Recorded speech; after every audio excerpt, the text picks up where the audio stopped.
The future of the retail workforce will never be the same again. Times are changing more rapidly than ever. If we work together, we can make really great things happen. I could feel an essence of purpose and professionalism that just made me want to lift my game. Innovation doesn't have to be finding the new shiny thing. It can sometimes be looking within to say, well, let's sit as a team and work out where our next steps are. Hi, everybody. Welcome to the chaos. Hope you enjoy the show. Welcome to Add to Cart, the podcast that Express delivers all you need to know in the fast-moving world of e-commerce. Every month, Nathan Bush from 12 High and an e-commerce industry expert will share the news, research and insights that you need to know to keep you at the top of your game. And of course, keep your customers adding to cart.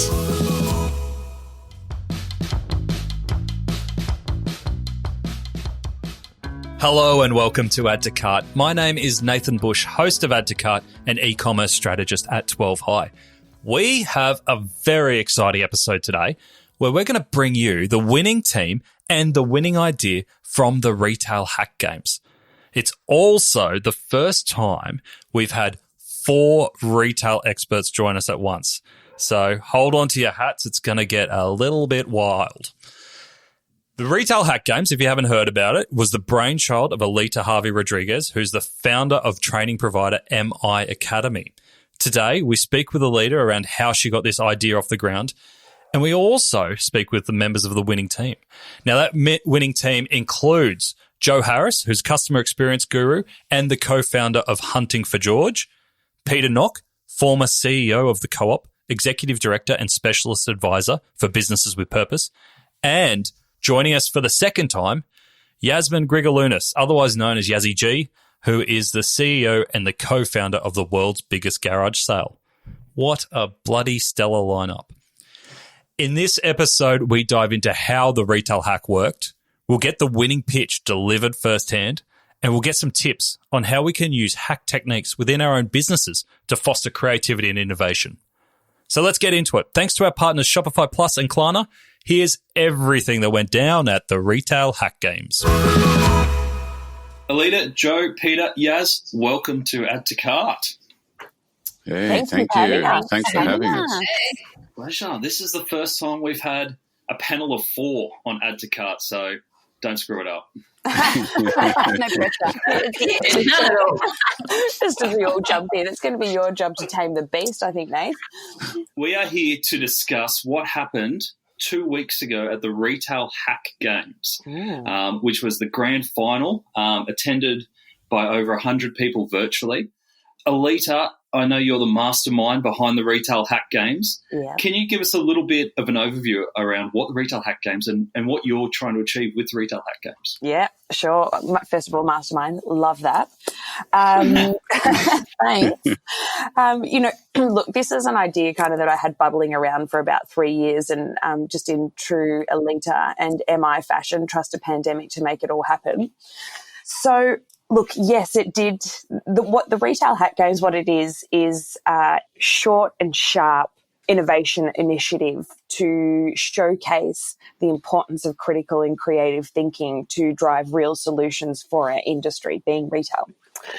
And what we set out to achieve was, well, look, anybody can run a webinar, and there's been so many of them and they've been great. But what we do at MI is so different, and it's not easily translatable through a webinar. And yes, we can do training webinars, and yes, we can do a leaders lunch, and we can tell everybody about all of our great results and all of these kinds of things. But we do so much more than that. We have so much life in our workshops and our programs that we run, and we're also very community centric.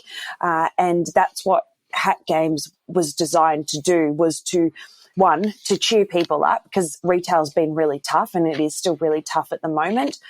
We wanted to also establish solutions and share implementable knowledge and ideas for our players to take back into their organisations. And it's been really nice. We're kind of 2 weeks post-event now. We're doing the wrap-up. We're still in that kind of process, but we've seen in our wrap-up, we've been getting replies from all of our players saying, hey, I took this idea away and I've been implementing it straight away. I wouldn't have got this idea or seen how important this strategy is if it wasn't for Hack Games, which is really exactly what we wanted it to do. And then, of course, show people the dynamic environment of what it's like when you step into the room with MI. So did we achieve what we set out to do? Yeah, I think 100% we did it. And we just saw the buzz. Like, you've all probably seen the buzz online. Nath, you were a great part of the buzz, and you're continuing on this buzz of just, this community coming together and going, hey, if we work together, we can make really great things happen. I think you've done such a great job in creating that space that's missing this year so far in retail, because retail in Australia is such a kind of a close group of people, right? And we're so used to catching up regularly at conferences and events and all that sort of stuff, and that's just fallen flat. Yeah. So I felt like the Retail Hack Games was a great chance for us to come together in a really lighthearted way and connect and still have something of substance at the end of it, which we're going to hear more about today. All right, and we've also got here Joe Harris, Peter Nock, and Yazzie G, who has been on our show before. Welcome, guys. Now, you are part of the winning team, which is the Deloitte Digital team, or otherwise known as Team Steve. Thanks for joining us. Hey. Nathan. Now, can you guys give us a bit of an overview? You are one of the team, one of 6 teams? 5 teams. One of 5 teams. Can you guys give us a bit of an overview around your roles around Team Steve? Yeah, of course. Who do you want to kick off? Let's go with you, Joe. You were a bit of the leader here, weren't you? Joe was the team leader. Go, the team leader. And it was an interesting process, actually, because it was a new design of event for us, plus the fact that it was all virtual. So the team leader role, I won't lie, I was very nervous about it from the get-go to see how it would work. But my role was around facilitating the fact that everyone had a voice during this, make sure that we were tapping all of the different, the diversity of skill sets that were within the team. So getting to know everyone's specialties and passions. And then I guess ensuring a bit of an atmosphere that allowed participants to speak up and listen and get creative. So my role was really just, and of course having that goal of steps we needed to go through to get to the solution at the end. So my goal was to kind of keep everyone on track, but also make sure that we were getting the most out of the incredible people that were part of the team. So, and it did tend to evolve quite organically. Sometimes, some meetings I just sat back and listened to just the incredible, ideas and creativity that started evolving, and the respectful nature of the team dynamic, really shone through, which was wonderful. And what kind of skill sets did you have in the team, or what kind of backgrounds? Oh, it was great. We had a few with marketing background. We had a CFO, Julius, which was amazing. We had some kind of brand management. I'm trying to think what else we had. Digital, really good UX. And UX was there great. was too. It was a great diversity, wasn't it? We had so many applicants too. We had over nearly 200 applicants, so we kind of had a week and a half to hustle, because we kind of had to pull this whole thing together in about 8 weeks, which was, amazing. But we were able to do that, and people were saying we were crazy, but like in a really good way, which was lovely. We nearly had nearly 200 applicants, so it was just really nice to see that everybody wanted to be part of something that was really different.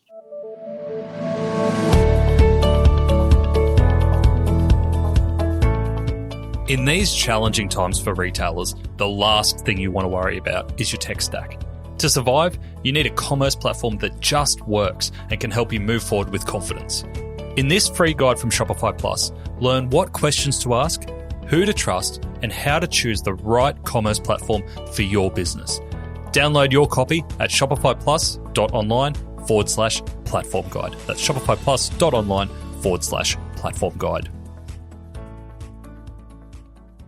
It's a huge commitment, right? And it shows that there's something of value there when e-commerce was hitting record heights during that period, right? So it's not like everyone was sitting around going, I'm looking for something to do. Might as well do these hack games. Everyone was crazy at this time. And that was one of the biggest challenges in the beginning, because we knew the benefits of it, but we also knew that people were hurting for time, financially. So even approaching sponsors, which ordinarily would people would be jumping up and down to get involved. It was a real commitment for a lot of people to be involved with time away from businesses and their roles. So you've got to, I guess, those that did put their hands up to be involved and did in the end, you've got to give them credit for that enthusiasm and that vision to see how this would add benefit. Just thinking about that, Joe, I think that's what really brought this to the fore, was that agility of the e-com industry. That just leapt out.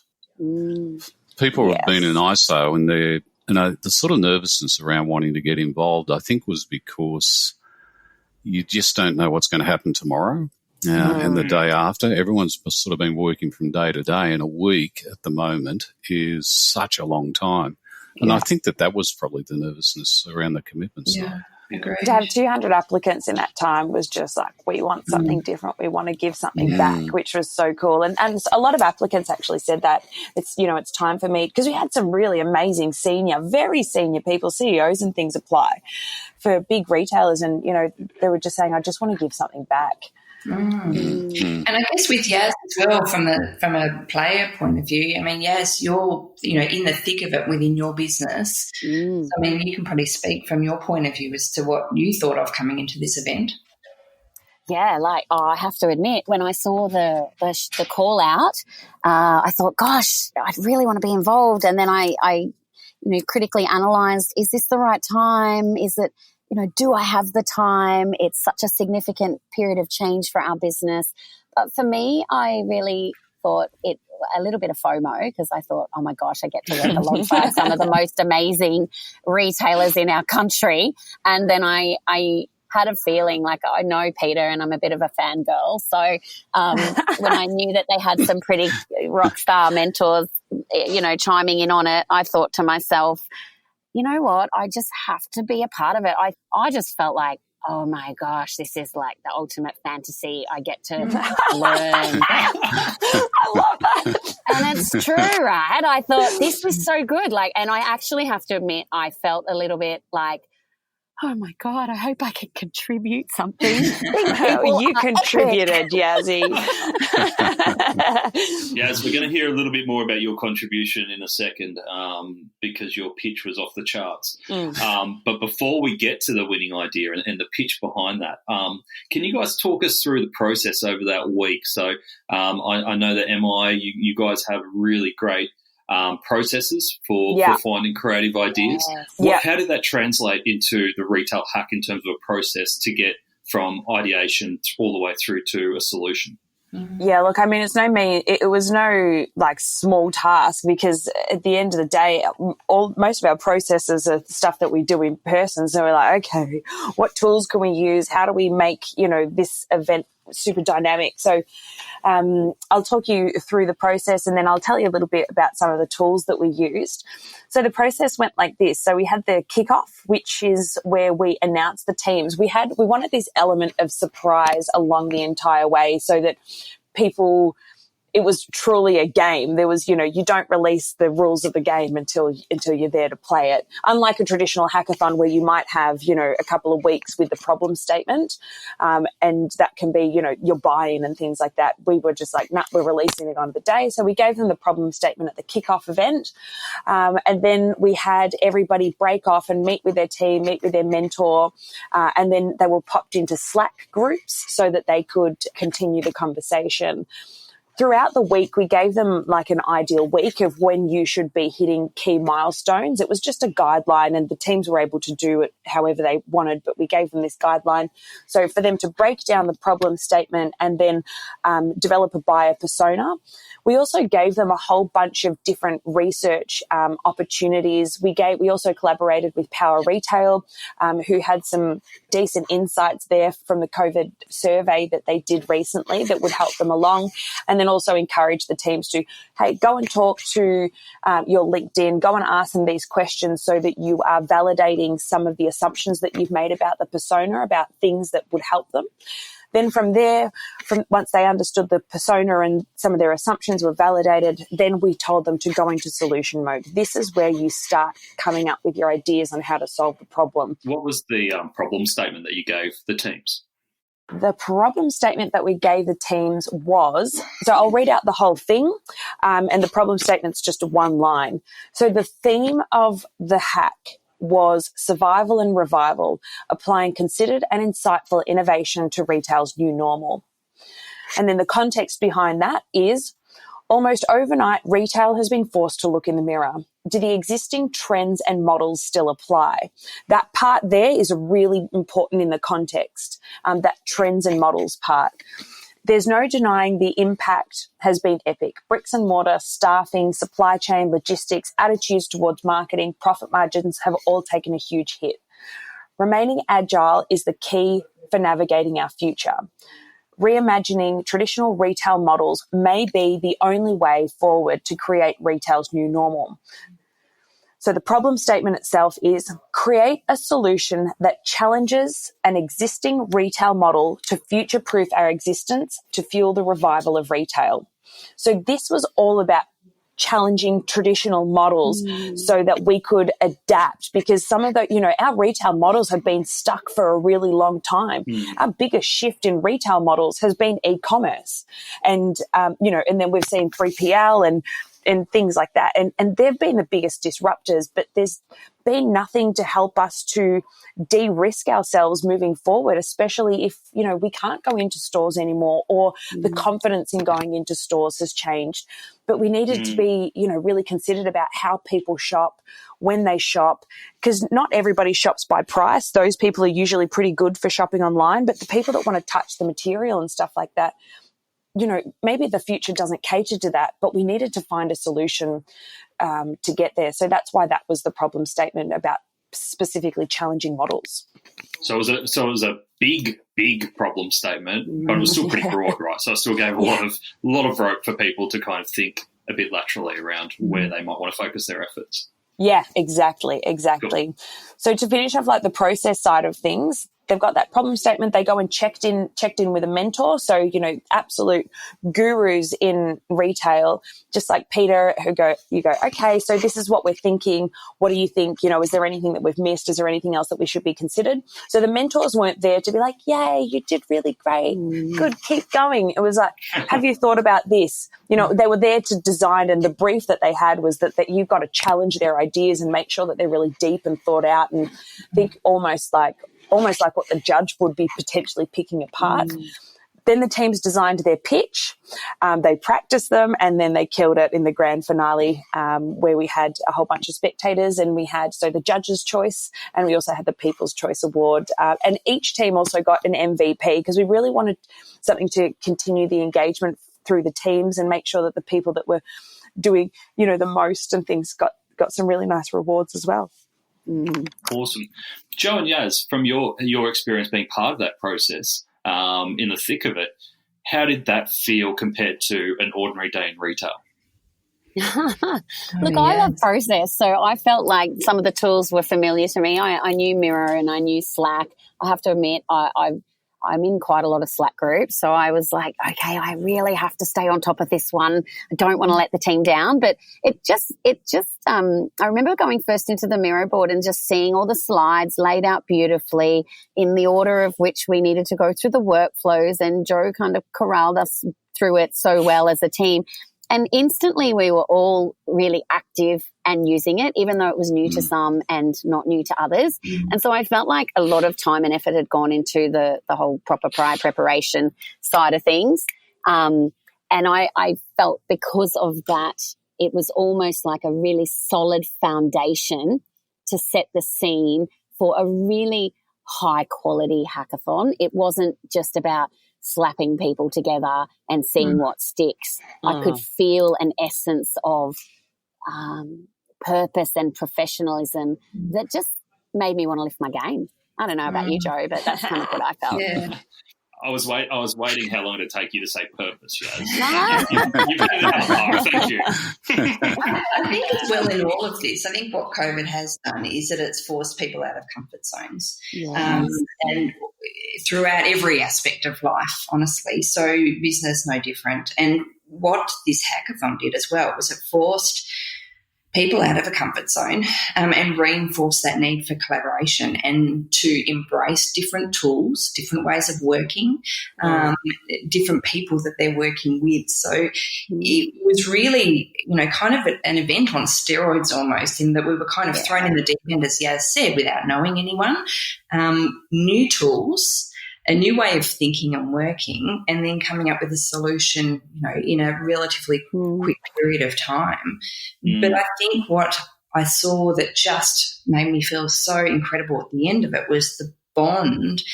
Like you wouldn't have picked, if you sat in on our second session, Nathan, you wouldn't have picked that we didn't know each other, which for me, absolutely, it made me feel so good. And the fact that,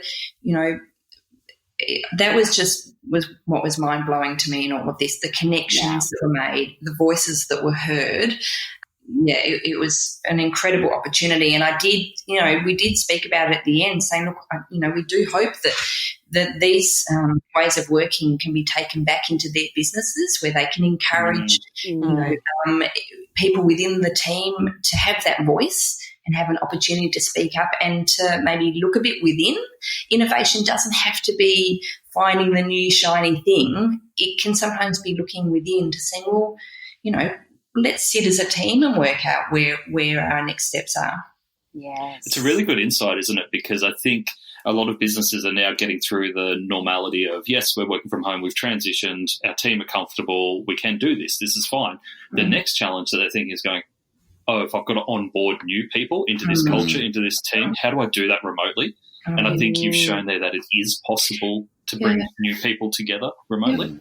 Yeah, I completely agree. Yeah, and I think it goes to show as well that, there are a lot of studies done on if you can show your team that you're listening and actually implementing and using their ideas, people don't need the spotlight. They're just happy to be working within part of the team to come up with an incredible solution. And I think, would you agree, Peter, that it's just allowing people that voice, but also actioning on that and saying, do you know what, that's an awesome idea and we're going to work together to implement that. People don't need the limelight. They're actually really just excited to be heard and to be actioned, I think. Yeah, I agree. That's the natural part of a team, but it does take particularly good leadership, I think, and that's where really good leadership skills come out. And I think, Joe, there was a couple of the quieter members initially, and you worked with them and you brought them to the fore. And in the end, we were just blown away by what they could contribute. Yeah. Some of us were initially thinking, who was that guy? Where did that even come from? Then he pops up with this whole solution and everyone goes, whoa. And you sort of weaved everybody in, and then everybody's natural skills. And once everybody realised what the others could offer, it just all flowed into a natural team. I want to touch on something because it sounds like the Brady Bunch at the moment, and we know that it doesn't always work that way. There must have been some sort of disagreements or some sort of friction at some point throughout the week over those late nights. The Slack conversation has to be something where there was some sort of disagreement. Was there? There actually wasn't, but I don't think we were probably okay. If we had a longer period of time to work, and personalities can open up more, maybe that's where you would have the challenge of people. Maybe some different opinions, being raised. But in all honesty, we actually didn't have any challenges. Zero friction. Okay, that's a bit unique, and that's just not making it up. But we didn't, and I guess. Well, this doesn't sound like retail at all. No, I think again, the key is the diversity. So if someone's got an idea and it's come from your CFO and it's a great idea around, your budgets or whatever.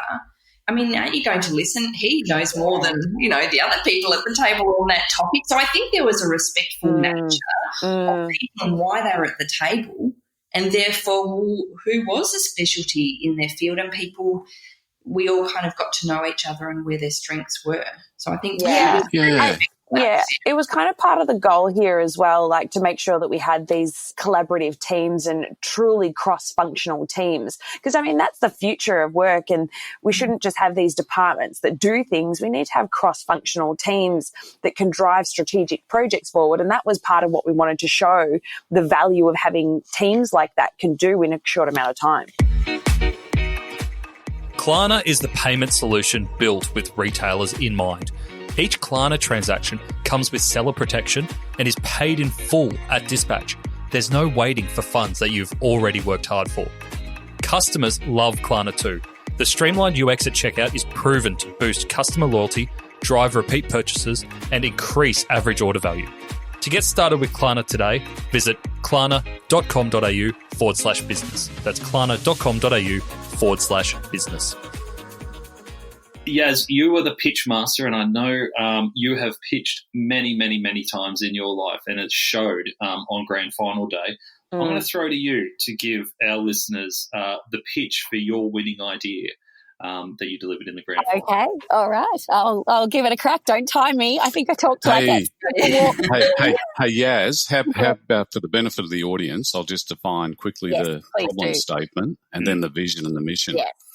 So the problem statement came around from what we heard earlier ours was the future of the retail workforce will never be the same again. Times are changing more rapidly than ever. The emerging working generation, above all, are seeking alignment in culture, purpose and impact. Current reality has seen staff stood down without hope of an alternative opportunity. Retailers and employees need connection. So out of that, our vision and mission became create the retail workforce of the future, leverage the latest in technology and innovation to deliver an on-demand AI platform that connects the right employer with the right employee every time, while empowering retailers and staff to excel wherever they are placed. Go Yaz. Excellent. So on behalf of Team Deloitte Digital, including Dane, Megan, Julius, Stacey, Beck, Ben, Tim, Alex, Joe and Peter, our leaders and mentors, this is Steve. So it's out of control. We can't keep up. The shelves need filling. Online orders are piling up. There's an exploding inbox, pings on all social media channels, and someone just called in sick today. I wish there was a reliable and speedy solution to access trained and trusted retail professionals within a moment's notice, as easy as it would be to swipe right for my lunch date later today. Introducing Steve, empowering and training a new generation of highly skilled, certified and passionate retail professionals, connecting them seamlessly with all retail brands. We can all agree that the future of our retail workforce will never be the same. Times are changing more rapidly than ever, with the largest emerging workforce, our digital natives, seeking alignment in culture, purpose and impact. They care deeply about climate change. They value ethical behaviour and trust from leaders. They desire a positive culture. And if COVID has taught us anything, they crave and flourish in flexible working environments. Retailers and employees need connection. We've built that connection with Steve. Steve has an important job. Not only does Steve deliver instant Uber Eats-like delivery of retail professionals to retailers in a single swipe, Steve is also home to the country's largest retail-focused workforce, where team members are seeking flexible, agile, remote and community-connected retail roles that fit their unique and diverse needs, all in an instant. Steve seamlessly processes billions of data points in the blink of an eye, harnessing the power of big data and predictable analytics to provide the industry with forecast workforce demand in a future where schedules are set on team members' terms. Meet Mike. You'll see Mike's week that it looks like no other. Steve provides Mike with the ability to pick and choose his preferences across a whole range of retailers. Louise and Brent are both retailers who know the value of training and consistency. They trust Steve to support spikes in demand within moments where they can access team members ready to work in an instant. Brent was even able to draw on the experience of a marketing gun, a new mum available to support his campaign while working remotely from her home in Woy Woy. Steve connects regional talent for digital retailers too. What does Steve deliver? Steve connects the right employer with the right employee at the right time, every time, with predictive hiring and powerful AI technology. Steve is as affordable for all retailers from micro to mega, with tiered fees enabling Steve to do all the hard work, leaving retailers to focus on what they do best, customers and sales. Steve's job doesn't stop there. Steve stays connected, engaging, teaching, training, and proactively transitioning our country's largest workforce. Steve can get to work immediately with an investment of just $500,000, enabling the platform to launch and quickly gain traction, returning capital to investors within 2 years. But Steve has a bigger job. Steve will transform the entire retail industry, resulting in an increased retailer revenue, customer retention, and a highly engaged and agile workforce. Steve is a multiplier. Our strong and diverse team has the capacity and capability to execute with a broad range of skill sets across key business areas. We can all agree that things have changed. The world is rebooting, and as we all transform, retail needs Steve because Steve knows jobs.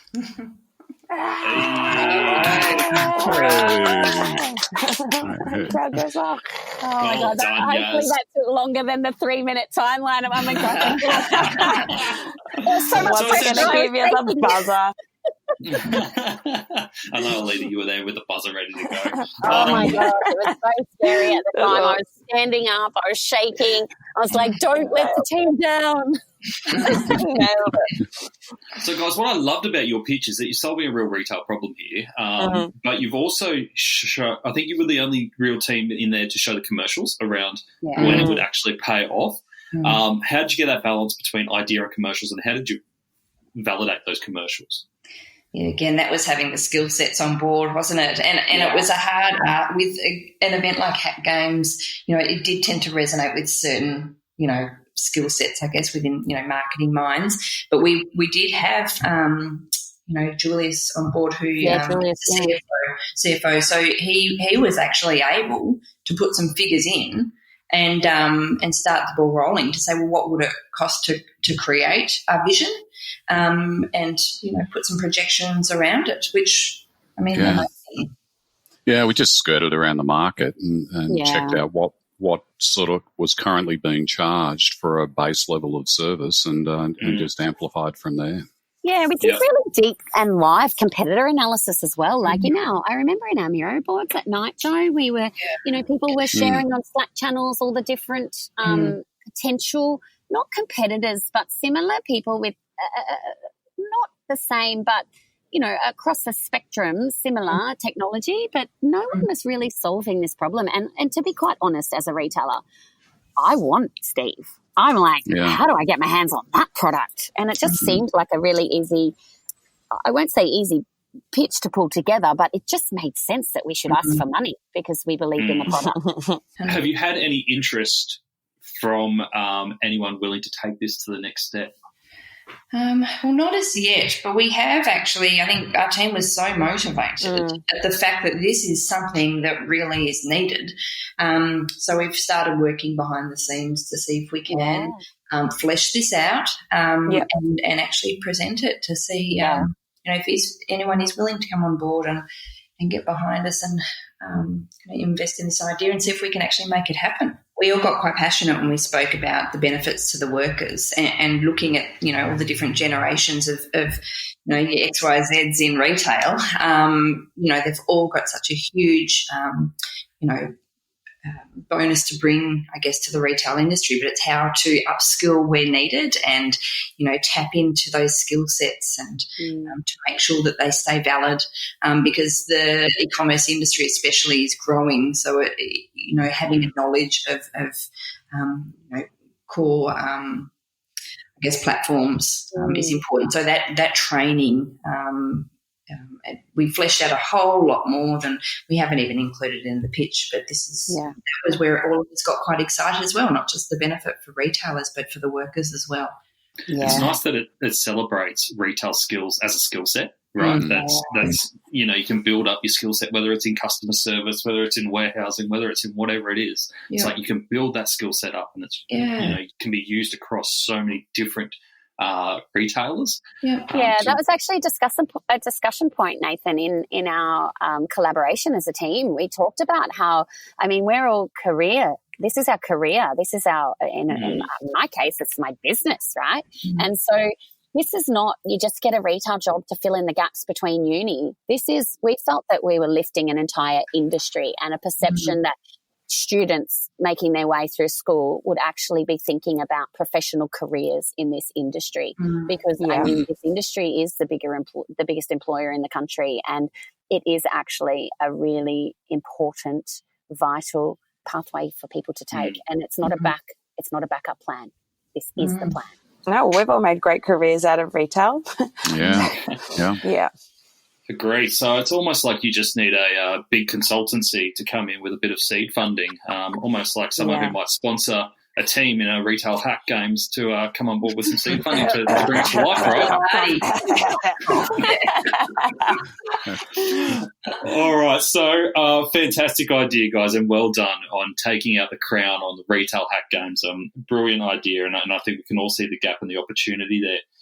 Now, going through this process and now stepping back into your day-to-day lives, whether it is in helping other retail businesses or in your own retail businesses, what have you carried over or what have you changed from participating in the hack games in your own businesses? Well, from my perspective, my team were really a big part of it. We sit, in social distance quarters, but we sit all together in a really open, flat structure in our business. It really put a lot of energy into our team. I think that they drew on the collaboration, knowing that we were working in technology platforms that connected people, even though we were also disconnected physically. So for us, as an organisation, A, we all want the product. We'd love to use it for our own company. But B, we all just feel an essence and energy around retail and its transformation. And so if anything for us that's changed, it's really helped us believe in the bigger picture and the greater good of connection and collaboration for retail to really transform during these challenging times. Yeah, I think from my perspective, it certainly helped refocus on purpose. And I think we've all got used to working at this pace. And one of the reasons I think that the ideas and everything came together so well in the group is that we had a goal and we knew we had to get there very quickly. And that just kept everybody focused. And it's a bit like it is in our day-to-day right now. Yeah. So it just sort of picking up on those skills and the way of working, but it also totally motivated me to ensure that we get the best out of every team member. It is just amazing what people have to offer and the skill sets that are there. It's amazing what you have just sitting around you. I agree, Peter. Yeah. I think it motivated me to, kind of encourage and I guess facilitate businesses to look inward, at the incredible resources they've got within a team. How do you get to really tap into who you've got there, and how can you encourage that team to work collaboratively and innovate as well? I think there's way more opportunities for businesses to do that. I think it's a really, really nice way of putting it, in that you don't have to wait for a retail hack games. You can look internally to start innovating yourself and using the resources that you've got, which is what we're pretty good at doing in retail, right? That's it. And invest, and there's so much study behind investing into people. I know there's this great meme that the CEO says, what if we invest, we should get training for our people. What if we invest and they leave? And the CFO says that, and the CEO says, what if we don't invest and they stay? We know that training, when you give people the power to get better, the longevity that they have in that role just increases massively, the value to the business, their passion for that business, because you're seeing who they are, and the loyalty that comes along with that is precious. And, and the impact that it has on the business, on HR, recruitment costs, and then of course those passionate ideas that just can be brought out of the woodwork is, really important. Yeah, and people come and go. Great staff will come and go. But if you can maximise them while they're there and get some incredible opportunities and enjoyment of having them there while they're there, isn't that what everyone wants, as opposed to exactly that quote? Invest in people and then it will pay off a lot of the time. Fantastic, guys. Thank you so much. I feel like all warm and fuzzy after this. I was like, it did get a bit over in the end, didn't it? I was like, you can do it. Yeah. Does that mean we all get a car? Do we all get a car now? No car, yes. It's in the budget, Nathan. I feel like I've got to go back and do some Google Analytics or something just to kind of like balance it all up. So, Alita, what is next for the Retail Hack Games? What we have coming up for Retail Hack Games is, so this is going to be an annual event. We will probably do it a couple of times a year. So we're looking, hopefully, if everybody can stay safe and stay home just whilst we get on top of everything, that hopefully can do something in February next year. And in true Hack Games and true MI fashion, we're going to do something really spectacular, something that nobody will expect, and with, surprises around every corner. So I don't want to say too much, but there will be a boat. You really have gone all over it, haven't you? Yeah. Everybody gets a boat and shares in Steve. That sounds amazing. Well, we'll keep an eye out for it. Alita, well done on creating something that's really fantastic. It's so brilliant to hear some of the insights that's come out of it. Joe, Peter, Yaz, well done on being the winning team, and thank you all for sharing what you got out of it. It's probably not so much about the idea, even though the idea is fantastic. It's about those lessons that come out and how we can apply them every day in our businesses. Yep. So you've really shared some fantastic stuff there, so we really appreciate it and look forward to see what's coming next. Awesome. Thanks for having us, Nathan. Thanks for having us, Nathan. Yeah. Thanks, Nathan. I'll be honest with you, I wasn't expecting to come out of a conversation about a hackathon feeling so zen. It's almost therapeutic. Definitely not the mayhem that I expected to be involved with such a team. While MI have an amazing framework for delivering such an event, there's no reason that you can't run this internally, or at least a version of. Remember the main message the team were talking about around involving and developing your own people? To help with this, I asked Alita if she could send through the rules that they set for the hackathon, and there were 3 that really stood out for me. 1, let the voting do the talking. You might think your ideas are ace, but let your team decide with voting. I think this speaks to letting everyone have their say and making sure all voices are heard. Number 2, be limitless with your ideas. Imagine if you had an endless budget, Academy Award-winning performers to act it out, and gravity wasn't a problem. Go big. And I think the guys really nailed this with their broad problem statement that was really ambitious. Number 3, and one that we really love, don't be a tool. While we have tech tools in the game, we don't want you being one. I think that just goes for life. Alita and Team Steve have shared all the rules, the tools, and the winning pitch, which you can access in the episode blog post over at addtocart.com.au. There's so much in there to get you started. If you're into e-commerce, you might also be interested in the 12 High newsletter, High Five Friday. We read all the e-commerce news and send you the best bits every Friday morning. You can sign up for free at 12high.com.au. Until next time, keep adding to cart.